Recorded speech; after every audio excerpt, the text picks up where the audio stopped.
আসসালামু আলাইকুম।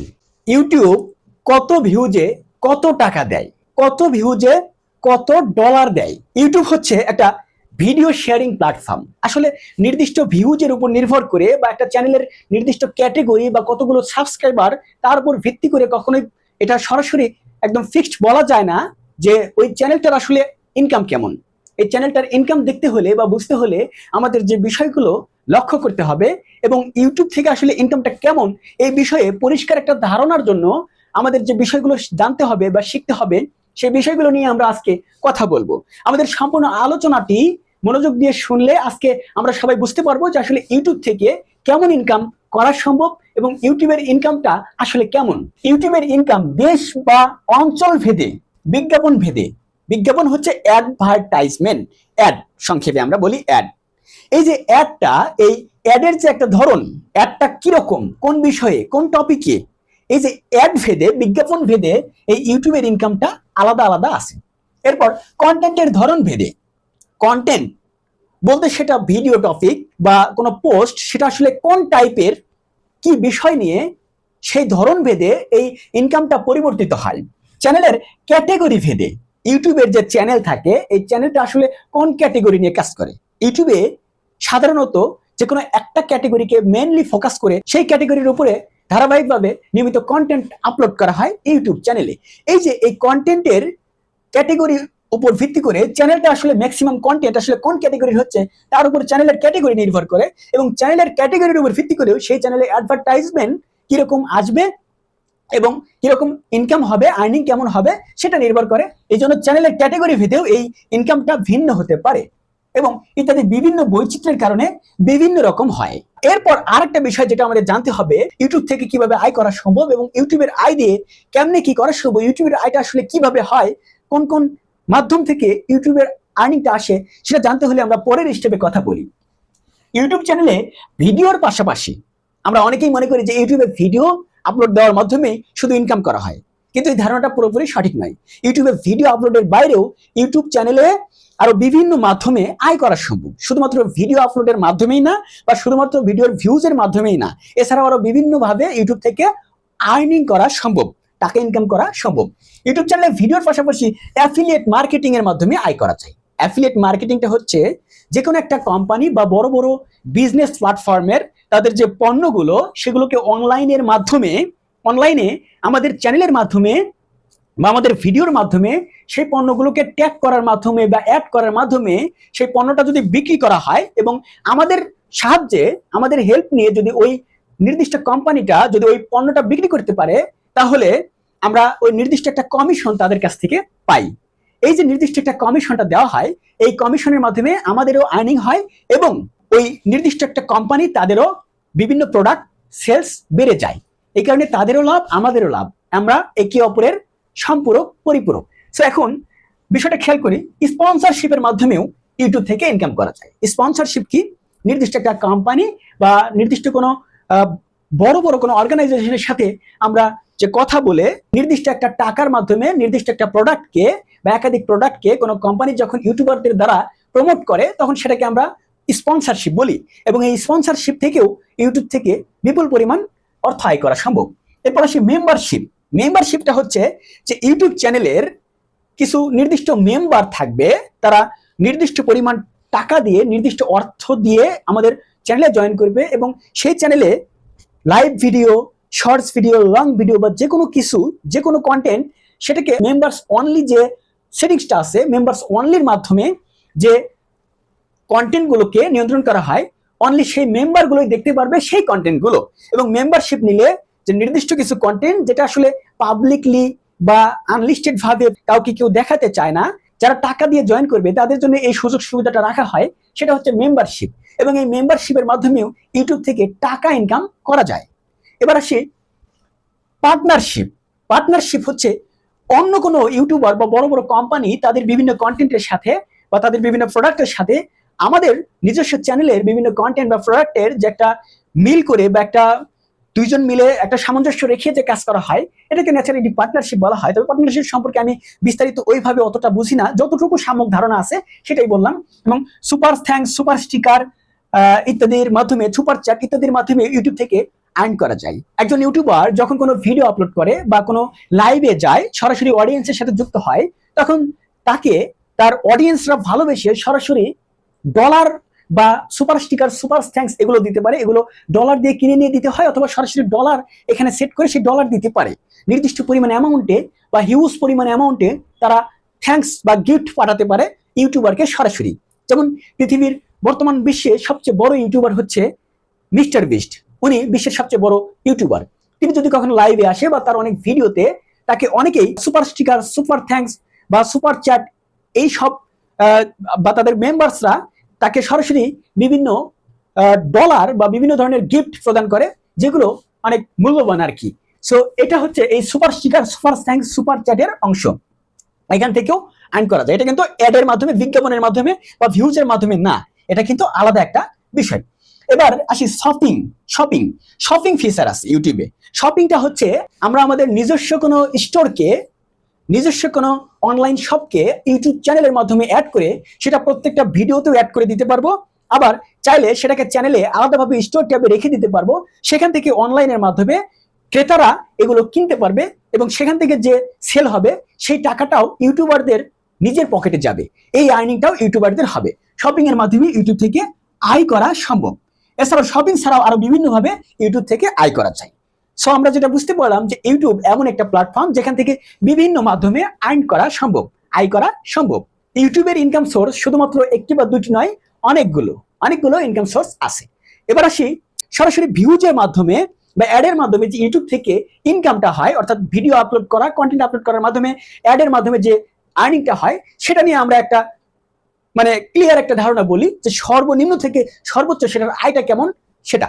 এখন বিষয়টা আমরা লক্ষ্য করি, সিপিএম এবং আরপিএম আছে ইউটিউব চ্যানেলে, এবং অ্যাডের বাইরেও ইউটিউবে প্রিমিয়াম অডিয়েন্সের মাধ্যমেও আর্নিং হয়।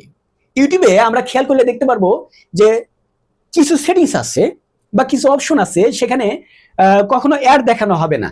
আমরা ইউটিউবে ঢুকলে কোনো ভিডিও প্লে করলে ন্যাচারালি অ্যাড আসে। এখন একটা প্রিমিয়াম যদি নেওয়া হয় ইউটিউবে, সেক্ষেত্রে কোনো অ্যাড আসবে না, কিন্তু নির্দিষ্ট সময় পর পর নির্দিষ্ট একটা অ্যামাউন্ট ইউটিউবকে প্রদান করতে হবে। সেটা শুধু ইউটিউবে না, বিভিন্ন প্ল্যাটফর্মে, আরো বিভিন্ন প্ল্যাটফর্মে, সব প্ল্যাটফর্মে আছে। এই প্রিমিয়ামটা নিলে কি হবে, তারা একবারে টাকাটা নিয়ে নিবে ওই অডিয়েন্সের থেকে বা ওই ভিউয়ার্সটার থেকে, এবং সেই টাকাটার আবার বিভিন্ন অংশ ওই ইউটিউবাররা পাবে, যারা এই প্রিমিয়াম অডিয়েন্সরা ইউটিউবারদের কন্টেন্ট দেখলে বা ইউটিউব চ্যানেল ভিজিট করলে, যদি কখনো ওই অ্যাড শো করার পরিবর্তে তারা যদি ভিজিট করে, সেক্ষেত্রে ওই প্রিমিয়ামের যে টাকাটা তার কিছু অংশ এই ইউটিউবাররা পাবে। সো সেক্ষেত্রে প্রিমিয়াম থেকেও ইউটিউবে আয় হয়, প্রিমিয়াম অডিয়েন্সদের থেকেও ইউটিউবে আয় হয়। এবারে আসি সিপিএম এবং আরপিএম এর হিসাবে ইউটিউবে এই অ্যাডের মাধ্যমে আয়টা দেওয়া হয়, ভিউজের মাধ্যমে আয়টা দেওয়া হয়। সিপিএম হচ্ছে কস্ট পার মাইল, আর আরপিএম হচ্ছে রেভিনিউ পার মাইল। সিপিএমটা হচ্ছে যে বিভিন্ন কোম্পানি বা অ্যাডভার্টাইজমেন্ট কোম্পানি তারা আসলে একটা অ্যাডের জন্য কত টাকা দিল, 1000 ভিউজে, প্রতি 1000 ভিউজে একটা ভিডিওতে একটা শো করাবে, এবং ওই অ্যাডটা যতবার শো করা হবে তার আলটিমেট যে একটা অ্যামাউন্ট, এই অ্যামাউন্টটা কত, সেটা হচ্ছে CPM, cost per mile, cost per mile. এরপর হচ্ছে revenue per mile, RPM. Revenue per mile হচ্ছে যে ইউটিউবকে কস্ট পার মাইল দেয় অ্যাডভার্টাইজমেন্ট কোম্পানিরা, এবং ইউটিউব সেখান থেকে সাধারণত 45% রেখে বাকি 55% ইউটিউবারদেরকে বা ইউটিউবে যারা কাজ করে তাদেরকে যে অ্যামাউন্টটা দেয় সেটা হচ্ছে এই আরপিএম, রেভিনিউ পার মাইল। মানে ইউটিউব কিছু টাকা রেখে দিয়ে বাকি অর্ধেক বা তার চেয়ে কিছুটা বেশি বা এরকম অর্ধেকের মতো যে অ্যামাউন্টটা ইউটিউবার থেকে দেয়, সেটা হচ্ছে এই আরপিএম, রেভিনিউ পার মাইল। এবার সিপিএম এবং আরপিএম এর হিসাব যদি করি, তাহলে সিপিএম যাই হোক, আরপিএমটাই হচ্ছে ইউটিউবাররা পায়। সিপিএম এই আরপিএম এর মাধ্যমেও বের করা যায়। আচ্ছা, এবার আরপিএম এর হিসেবে আয়ের যে পরিমাপ সেটা বলি। ইউটিউবে যে সকল ভিডিও থেকে ইনকাম করা হয় সেই ভিডিওগুলোকে দুই ভাবে ভাগ করা যায় সাধারণভাবে। একটা হচ্ছে লং ভিডিও আর একটি হচ্ছে শর্টস ভিডিও। লং ভিডিও হচ্ছে হরাইজন্টাল যে ভিডিও, অর্থাৎ ল্যান্ডস্কেপ মোডে শুট করা বা এডিট করার মাধ্যমে যে ভিডিওগুলো আপলোড করা হয় সেগুলোকে আমরা লং ভিডিও বলি, এবং শর্টস ভিডিও হচ্ছে ভার্টিক্যালি লম্বালম্বি ভাবে যে ভিডিওগুলো শুট করা হয় বা আপলোড করা হয় সেগুলো হচ্ছে এই শর্টস ভিডিও বলি। বর্তমানে শর্টস ভিডিও 3 মিনিটের বেশি হয় না, সর্বোচ্চ 3 মিনিট, এবং লং ভিডিওর কোনো টাইমের শেষ নাই, এটা নির্দিষ্ট কোনো সময়সীমা নাই, কিন্তু এটা যদি হরাইজন্টাল সিস্টেম হয় তাহলে সেটাকে লং ভিডিও হিসেবে বিবেচনা করা হয়। এবার আসি কথাই বলি লং ভিডিওতে সর্বনিম্ন 0.10 সেন্ট থেকে $10 পর্যন্ত দেওয়া হয় প্রতি 1000 ভিউজের জন্য, অর্থাৎ 10 সেন্ট থেকে $10 পর্যন্ত দেওয়া হয় প্রতি 1000 ভিউজের জন্য। সেটা বিভিন্ন অঞ্চল ভেদে বিভিন্নভাবে, সর্বনিম্ন 10 সেন্ট এবং সর্বোচ্চ হচ্ছে $10 প্রতি 1000 ভিউজে। যেখানে 10 সেন্ট মানে হচ্ছে মোটামুটি কত টাকা, এখানে এই 10 সেন্ট মানে প্রায় বাংলা টাকায় 12 টাকা, 12 টাকার কিছুটা বেশি, এবং $10 মানে বাংলা টাকায় 1200 টাকার বেশি। এই 12 টাকা থেকে 1200 টাকা পর্যন্ত দিতে পারে এই মাত্র 1000 ভিউজে ইউটিউব চ্যানেলে। এবার আসি যে শর্টস ভিডিওর ক্ষেত্রে যেটা হয়, শর্টস ভিডিওর ক্ষেত্রে হয় 0.01 সেন্ট থেকে 0.20 সেন্ট মানে 20 সেন্ট এর মতো এই একটা রেঞ্জে বা এই একটা পরিসরে একটা অ্যামাউন্ট ইউটিউব দিয়ে থাকে শর্টস ভিডিওর ক্ষেত্রে। এই যে শর্টস ভিডিওর ক্ষেত্রে এটা 10 টাকা থেকে আনুমানিক 25 টাকা এই রেঞ্জের মধ্যে, মানে এই যে শর্টস ভিডিওর ক্ষেত্রে ইউটিউব প্রতি 1000 ভিউজে 1 টাকা থেকে 25 টাকা এইরকম একটা রেঞ্জের মধ্যে অ্যামাউন্ট ন্যাচারালি দিয়ে থাকি। এর চেয়ে কম বা বেশি হতে পারে, সেটা লং এর ক্ষেত্রেও এবং শর্টস এর ক্ষেত্রেও। আমরা এই অ্যামাউন্টটা লক্ষ্য করলে আমরা কোন ভিডিওতে কতগুলো ভিউজ আসছে এবং তার আর্নিং এর পরিসরটা কেমন এটা আমরা নির্ধারণ করতে পারবো এখান থেকে। এবার আমরা বলবো যে আসলে এই যে তারতম্য ইউটিউবের আর্নিং এর বা অ্যাডভার্টাইজমেন্টের আসলে নির্দিষ্ট অঞ্চল ভেদে এটা আসলে আলাদা আলাদা কেন, এই বিষয়টা হচ্ছে যে আমরা যদি আমেরিকা, কানাডা বা উন্নত বিশ্বের বিভিন্ন রাষ্ট্রে যদি আমরা খেয়াল করি তাহলে দেখা যাবে সেসব অঞ্চলে অ্যাডভার্টাইজমেন্ট প্রদান করে বিভিন্ন কোম্পানি বা বিভিন্ন অর্গানাইজেশন তারা যে পণ্যগুলো বিক্রি করে বা তারা যে মার্কেটিংটা করে এটা অনেক হাই লেভেলের হয়ে থাকে।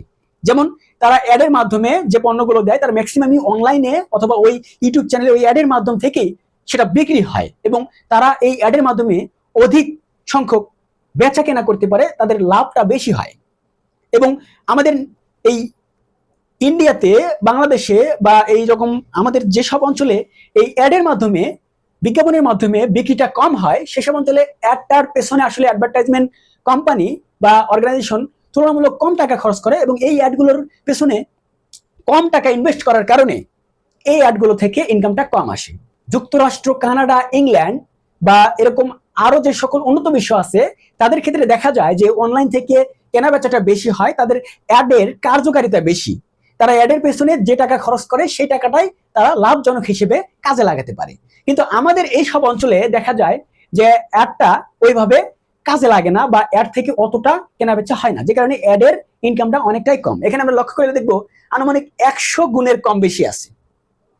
যেখানে ইউটিউবের যেসব অ্যাডের বা যেসব অঞ্চলে ভ্যালু একদমই কম সেখানে 10 সেন্ট এবং যেখানে ভ্যালু বেশি সেখানে $10, এই রেঞ্জ। এর চেয়ে কম বা বেশিও হতে পারে, এর চেয়ে কম বা বেশিও হতে পারে। তো সেক্ষেত্রে যে বিষয়টা দেখা যায় 100 গুণ কম বেশি। চ্যানেলের নিশ বা ভিডিওর ক্যাটেগরি অনুযায়ীও এই ইনকামটা কম বেশি হয়। যেমন সায়েন্স অ্যান্ড টেকনোলজি যে কন্টেন্টগুলো, সেই কন্টেন্টগুলোর আরপিএম, সিপিএম সবসময় হাই থাকে, বেশি থাকে। এরপর এডুকেশন ক্যাটেগরি বা শিক্ষামূলক যে কন্টেন্টগুলো সেগুলোর ক্যাটেগরিও, সেগুলোতেও আর্নিংটা মোটামুটি ভালো থাকে। এছাড়াও পরবর্তীতে যে ফানি ক্যাটেগরি বা ওই বিভিন্ন কুকিং ক্যাটেগরি বা বিভিন্ন ক্যাটেগরির যে আরো আছে সেগুলোর আর্নিং তুলনামূলক কম হয় কিছুটা। এছাড়াও ইউটিউবারদের জন্য আরেকটা কথা গুরুত্বপূর্ণ, সেটা হচ্ছে যে কোনো ইউটিউবের কন্টেন্ট যদি 8 মিনিটের বেশি সময়ের হয় সেক্ষেত্রে একাধিক অ্যাড, মানে 2 বা ততোধিক বিজ্ঞাপন নিজের মতো করে কাস্টমাইজ করে বসিয়ে নেওয়া যায়। আবার সেই বিজ্ঞাপনগুলোতে এই একাধিক বিজ্ঞাপনগুলো যখন শো করা হয় সেখান থেকে ইনকামের পরিমাণটা দ্বিগুণ বা 3 গুণ বা তার চেয়ে বেশি হয়ে যায় অনেক সময়। একটা ভিডিওর দৈর্ঘ্যের উপরে নির্ভর করবে, অ্যাভারেজ ভিউ ডিউরেশন, অডিয়েন্সরা কত সময় ধরে ভিডিওটা দেখতেছে ঠিক তার উপর নির্ভর করে তত বেশি অ্যাড শো করানো হবে এবং যত বেশি অ্যাড শো করানো হবে তত বেশি ইনকাম হবে একটা ইউটিউব ভিডিও থেকে, একটা ইউটিউব কন্টেন্ট থেকে। সো বিষয়টা আমরা বুঝতে পারছি যে আসলে কিভাবে এই ইউটিউব থেকে ইনকামটা হয় এবং এই ইনকামটার আসলে রেঞ্জটা কেমন। এবং শুধুমাত্র যে ভিউজ এবং অ্যাডের বাইরেও ইউটিউব থেকে আরো বিভিন্নভাবে ইনকাম করা যায় সেটাও আমরা বুঝতে পারলাম। নতুন যারা ইউটিউবে আসতে চাচ্ছেন বা ইউটিউবে কাজ করতে চাচ্ছেন, ইউটিউবে জয়েন করতে চান, তাদের জন্য আমার কিছু কথা থাকবে যে আপনাদের ধরা বাঁধা কোনো ক্যারিয়ারে আছেন বা অফলাইনে আপনার ভালো একটা বিজনেস আছে বা ভালো একটা জব আছে বা আপনি পড়াশোনা করতেছেন, আপনি ভালো একটা স্টুডেন্ট, ভালোভাবে পড়ালেখা করতেছেন এবং সেগুলো বাদ দিয়ে এখানে আসবেন না বা এখানে জয়েন করার কারণে সেগুলোর ক্ষতি করবেন না, সেগুলো থেকে সময় যতটুকু পারেন বের করে বা ফ্রি টাইমটাতে সময় দিয়ে এখানে তৈরি করবেন এবং এখানে সময়ের সাথে সাথে ধারাবাহিকভাবে কাজ করে অনেক পরিশ্রমের মাধ্যমে ইউটিউব থেকে সাকসেস হতে হয়। অনেকে দীর্ঘ 1, 1.5, 2, 3 বছর পরিশ্রম করার পরেও ইউটিউবে সাকসেস হতে পারে না। আবার অনেকের ভালো যদি দক্ষতা থাকে, ভালো অভিজ্ঞতা থাকলে দ্রুত সাকসেস হতে পারে। এবং অনেকে দেখা যায় সাকসেস হওয়ার পরেও তার কন্টেন্টের ধরন অনুযায়ী বা বিভিন্ন কারণে তার ভালো একটা ভিউজের অ্যামাউন্ট থাকলেও তার ইনকামের অ্যামাউন্টটা তেমন একটা ভালো থাকে না। আবার অনেকের ভিউজের অ্যামাউন্টটা কম থাকলেও ইনকামটা ভালো থাকে, কারণ তার ক্যাটেগরি ভালো, তার চ্যানেলের নিশটা ভালো, তার ভিডিওর ক্যাটেগরিগুলো ভালো, এই কারণে তার ইনকামটা বেশি হয়। এবং অনেকে আছে ভিডিওর পাশাপাশি ভিডিওর বাইরেও সে আরো এইসব বিভিন্ন সোর্স থেকে ভালো টাকা ইউটিউব থেকে ইনকাম করতে পারে। সো প্ল্যাটফর্ম সবগুলোই ভালো প্ল্যাটফর্ম, সম্মানিত প্ল্যাটফর্ম। যেসব প্ল্যাটফর্মে আপনি নিজস্ব ক্রিয়েটিভিটি দেখিয়ে নিজস্ব কাজের মাধ্যমে নিজস্ব যোগ্যতার মাধ্যমে টাকা আয় করবেন, সেই সব প্ল্যাটফর্মগুলো থেকেই আপনি ইনকাম সহায়ক প্ল্যাটফর্ম। এই প্ল্যাটফর্মগুলো অবশ্যই ভালো প্ল্যাটফর্ম, গুরুত্বপূর্ণ প্ল্যাটফর্ম।